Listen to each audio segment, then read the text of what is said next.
You ever wake up and just know it's gonna be one of those days? Oh, one of those days. The time moves slower than my Wi-Fi kind of day.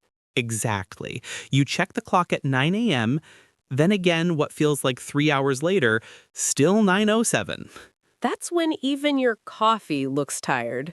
Yeah, it's like the universe pressed slow motion just for you. So, what do you do on days like that? Honestly, I try to do everything faster, but it never works. The more I rush, the slower it feels. That's because you're fighting time. You can't fight time, you have to dance with it. Dance with time? That sounds poetic or exhausting. Depends on the song. I had one of those days last week. Nothing went wrong, but nothing felt right either. I kept waiting for the day to be over. That's the worst part, when nothing's actually wrong, yet you feel heavy for no clear reason. Yeah, like you're carrying invisible weight. I get that. I think sometimes our brains just get tired. Not sleep tired, but life tired. Life tired. I like that. It's like mental jet lag. Exactly. You didn't travel anywhere, but somehow you're not in the same time zone as your soul. You sound like you've been there. Oh, many times. But I've learned one thing. If the day feels too long, stop trying to finish it. Try to fill it instead. Okay, you have to explain that.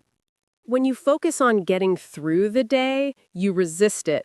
But if you do one small thing that feels meaningful, even tiny, you reconnect with time. Like what? Sometimes I just water my plants or write one line in my journal. It's not about big productivity, it's about tiny presence. Tiny presence. That's so calming. And real. All right. Before we keep going, if you're listening and this feels relatable, hit that like button. It helps us reach more people who might need this chat today. Yeah, and maybe you'll make our day feel a little shorter. Okay, so how do you personally turn a long day around? Honestly, I lower the bar. That's not what I expected. No, really, I stop expecting the day to be great or productive. I just focus on being gentle with myself. I like that because some days aren't about winning. They're about surviving gracefully. Exactly. Some days aren't about winning. They're about surviving gracefully. I have a cheat code for that. Lay it on me. I need all the cheat codes I can get. If the day feels long and heavy, I immediately cut my to-do list in half. Done. Whoa, just like that? Isn't that cheating? No, it's a strategic retreat. I find the one or two must-dos. The rest, tomorrow's problem. It instantly kills the feeling of drowning. That's smart. See, I get stuck in the shame spiral, The what now? the productivity shame spiral. Long list, overwhelmed, do nothing, then feel guilty. Guilt makes the time crawl even slower. It's paralyzing. So, lowering the bar is your trick to start moving again. It creates momentum through tiny effort. Momentum is key. Finishing that one difficult email gives you a quick win. Exactly. It breaks the paralysis. You have to stop saying, I have to clean the whole house, and start saying, I'm just going to wash 3 dishes. And you always wash more than 3. It's a trick the brain falls for every time. Every time. Now, what about the slow days that come from external dread? Waiting for a big email, waiting for a difficult presentation. Anxiety is the biggest time stretcher. The day where you check your phone every 5 minutes. The absolute worst.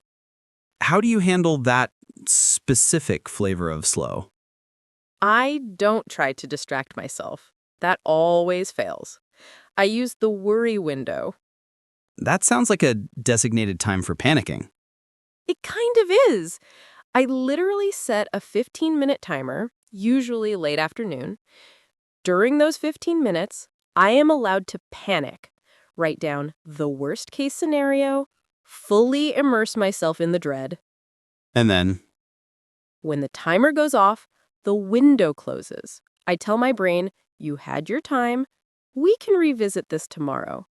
It puts a boundary around the chaos. that is incredibly disciplined. Most people just let the worry bleed into every single minute. You're time boxing your stress. I'm acknowledging the feeling instead of fighting it. I give the worry a chair, let it talk for 15 minutes, and then gently show it the door. It makes the rest of the day feel much clearer. You're paying the anxiety tax early. I need to try that. My current strategy is watching old sitcoms to turn off my brain. Which doesn't turn it off. It just hits the pause button. The anxiety always comes back with a vengeance. You're right. Okay, so external dread handled. What about the ultimate time waster? Perfectionism. The I can't start because it won't be perfect trap? Exactly. I delay starting the main thing, which makes the day feel long because I haven't even attempted the thing I need to do. You have to embrace the motto, done is better than perfect. Simple, brutal, true. And if you want to make your day feel even shorter and lighter, please hit that subscribe button right now. Your support really helps us keep these conversations going at the MA English Cafe. Yes, help us fight the long days by supporting the channel. So, we've lowered the bar and handled the dread. What's the final physical act that turns the corner? You can't think your way out of a slump. You have to move your way out of it.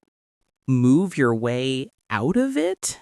You mean like physically get up from the chair on a day when even blinking feels like a major effort?